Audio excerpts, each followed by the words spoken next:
Last time in our story, Xicor arrives on Earth with his mother, claiming to be Goku's son. After severely damaging half of the planet, Xicor proved to be a threat bigger than any of the Z-Warriors could imagine. Gohan, Trunks, and Vegeta, alongside the Kibito Kai, stage a final attack against this uninvited alien, but in the end, it proved to be ineffective. As all the other fighters collapse, Gohan makes his final stand against Xicor. Will Goku get wind of this in time? Will he be able to once again save the planet, or will this be Xicor's victory? This and more coming up in the third exciting chapter of Xicor, son of Goku.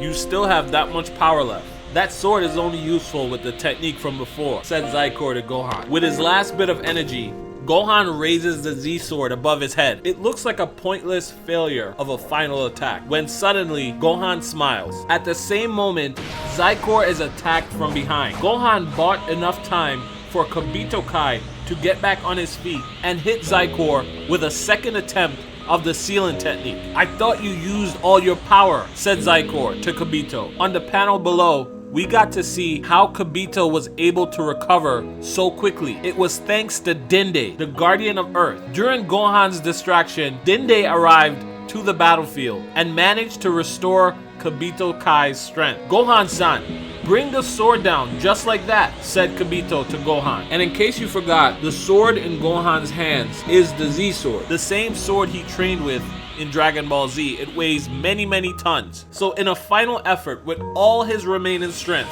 Gohan raises the sword above his head and makes a powerful swing at Xicor. Again, Layla, Xicor's mom, tries to stop this attack, but this time, she's too late. The sword hits the ground, creating a powerful shockwave of dust and rock. As it all settles, Xicor is gone. They did it. In the same way Beerus was able to seal the old Kai into the Z-sword. Through the efforts of Gohan, Vegeta, Trunks, Dende, and of course the Kibito Kai, Xicor was now sealed within the same sword. They pulled it off, said Vegeta. It's over, says Gohan. Suddenly, however, Kibito Kai is attacked by Layla. You can only imagine how furious she is. She looks down on Kibito and says, "Scum." She then grabs Dende by the neck and says, "Button in when you're merely the god of Earth." She throws Dende aside and then looks at the Z-sword and says, "With this grade of seal, I'll soon undo it." "Gohan, you must defeat her," says Kibito Kai. "She's the cause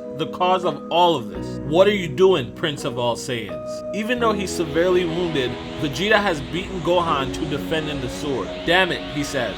"I want this to be the last time I fight for Earth's sake." "Fight with me?" says Layla. Vegeta attacks. Layla is able to quickly instant transmission away. "Listen, Saiyan, I'm a god. I can read your mind. Not to mention that, beat up as you are, your attacks are like nothing. It's 100,000 years too early for you to try killing me." After putting his all into attacking Xicor, Vegeta simply could not keep up with Layla's ability to read his mind and her instant transmission. After noticing this, Kibito Kai points out that Layla is now a serious threat. The only people who can kill her are either demons or those with the same abilities, he says, which leaves only me. Kibito uses his instant transmission and teleports behind Layla, grabbing her.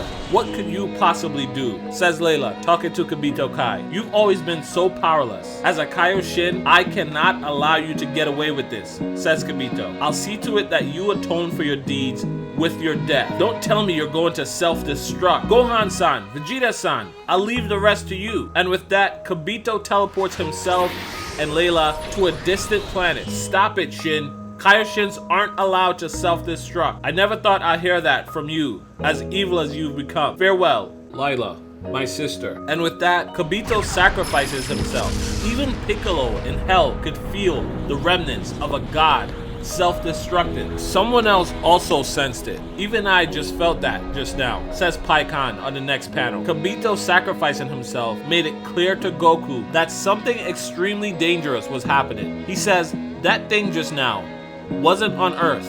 It was someplace closer to where we are." "I'll tell you what it was," said a mysterious figure. In the next panel, this figure is revealed to be Si Xing Long. He says, "Kaioshin is dead." "Kaioshin-sama, dead? Goku and Pikkon are shocked. Before we go any further though, who exactly is Xicor, and why is he here in this place where Goku and Pikkon are training? Well, the first thing to remember is that this is all taking place after the events of Dragon Ball GT, when Goku flies off with Shenron. Xicor is one of the dragons born from the negative energy of the wishes made on the Dragon Balls. Specifically, he comes from the wish to restore King Piccolo's youth. Back on Earth, Gohan is really upset by the loss of Kibito Kai. Vegeta says to him, the Kai took personal responsibility for his mistakes. Try to understand, Gohan. I really like this scene because it shows that Vegeta has developed a new respect for Gohan. It's almost as if he's trying to comfort his comrade, his friend. On the panel below, we get a view of this scene from behind where the Z sword sticks out of the ground. It's only a few yards away. Suddenly,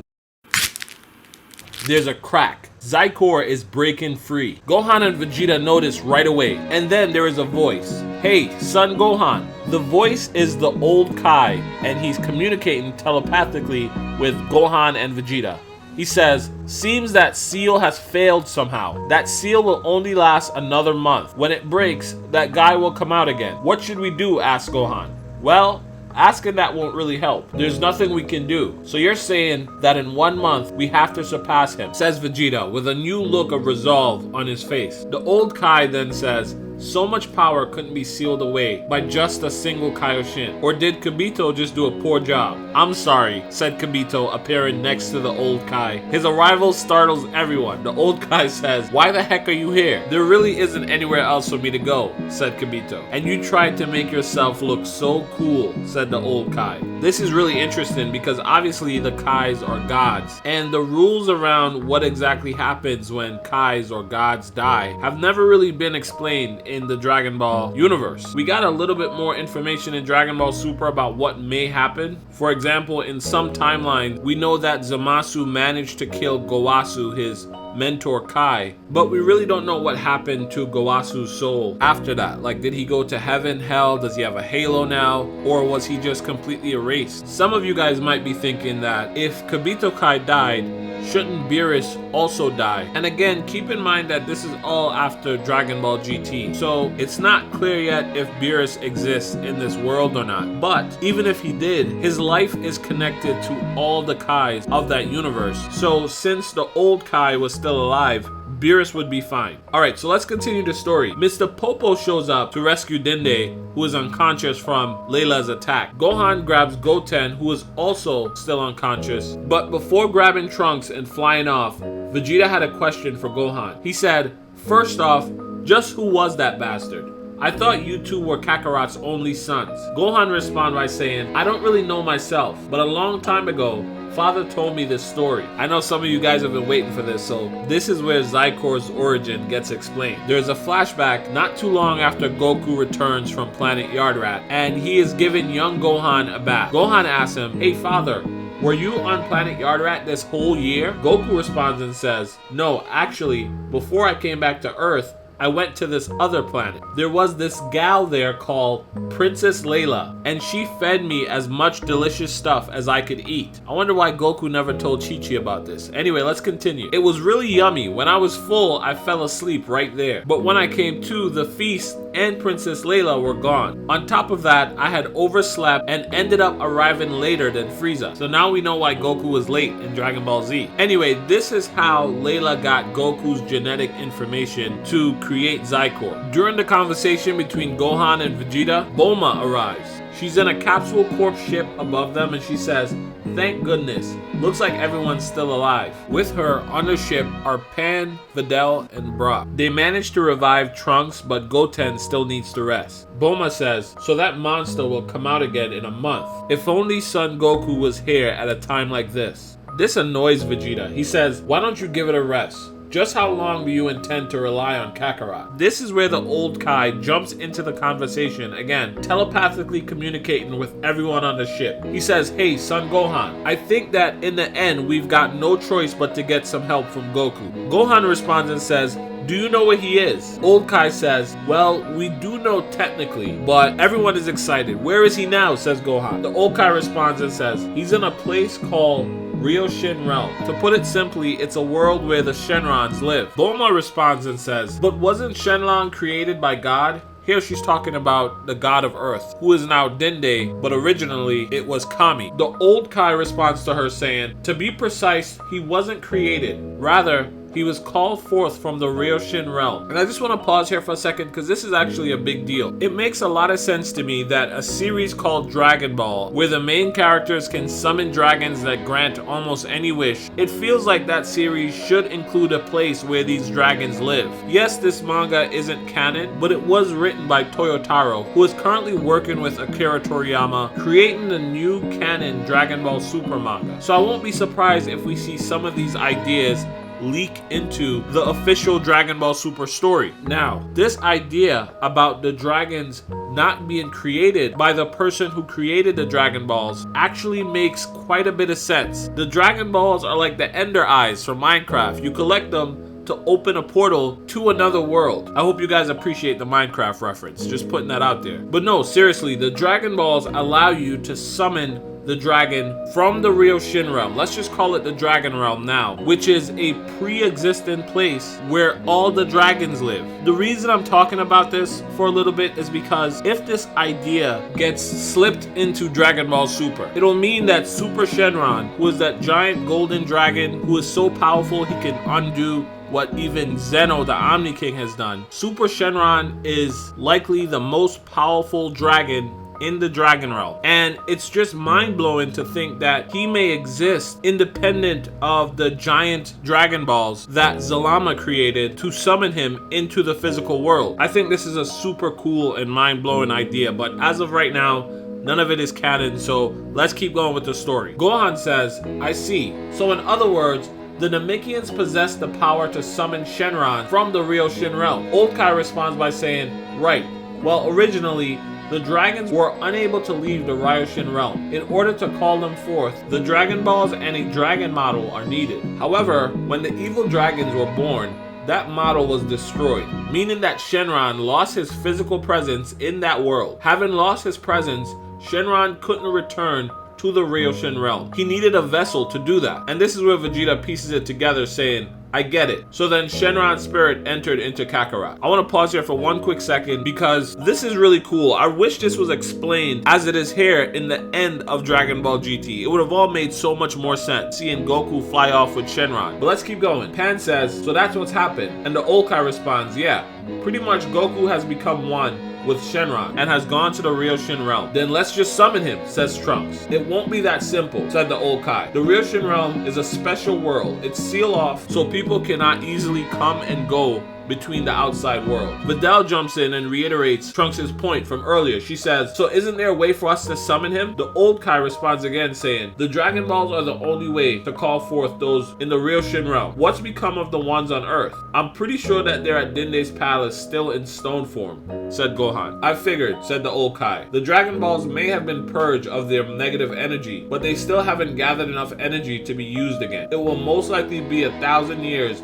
before those Dragon Balls will be usable once more. Pan chimes in again and says, so we can't do anything if they're just stones. The old Kai follows up and says, actually, there is a method by which we could immediately revive the Dragon Balls. If each of the 7 Dragon Balls are simultaneously infused with powerful light power, then the Dragon Balls will regain their light. Light power? What's that? Said Trunks. It's a powerful light energy only capable of being produced by a few select races rarely seen in the universe. A unique gifted race? Where are they then? This race of light. That would be you, said the old Kai. The Saiyans. Everyone's shocked until Trunks says, oh, do you mean Super Saiyans? That's right, said the old Kai. When 7 Super Saiyans simultaneously infuse the 7 balls with light, the Dragon Balls will be revived. What? Is that true? So all we have to do is infuse the Dragon Balls with power? Alright, there's some hope now, says Gohan. Trunks jumps in and says, actually, it's hopeless. There's only 6 Saiyans on Earth now. I want to jump in here for a quick second and point out how similar this situation is to the Super Saiyan God ritual from Dragon Ball Super. All of a sudden, the most important thing is this new power from a specific amount of Super Saiyans even down to the problem of them being one Saiyan short. I think there's almost no denying that Toyotaro influenced this idea being brought into the canon. Let's keep going. A few days later, in the Ryoshin realm, Goku and Pikkon are taken to see Omega Shenron. Now that we understand more about this realm, it makes sense that Omega Shenron also lives here, alongside all the other dragons that we've ever seen summoned from Dragon Ball all the way up to Dragon Ball GT. Omega Shenron explains the situation to Goku. Goku says, "So what should I do then? Is there anything I can do?" During their conversation, Omega Shenron notices that Porunga has headed out to the lower world. Porunga is the dragon of Namek, the one that appears when you use the Namekian Dragon Balls. Goku and Pikkon ask, "What does this mean?" And Omega Shenron responds, "Most likely, the people of Earth are behind this." The panel below tells us exactly what's going on. We're taken to planet Namek, and it reads, "In order to give their wishes to Porunga, Trunks and Goten visited new planet Namek. Their first wish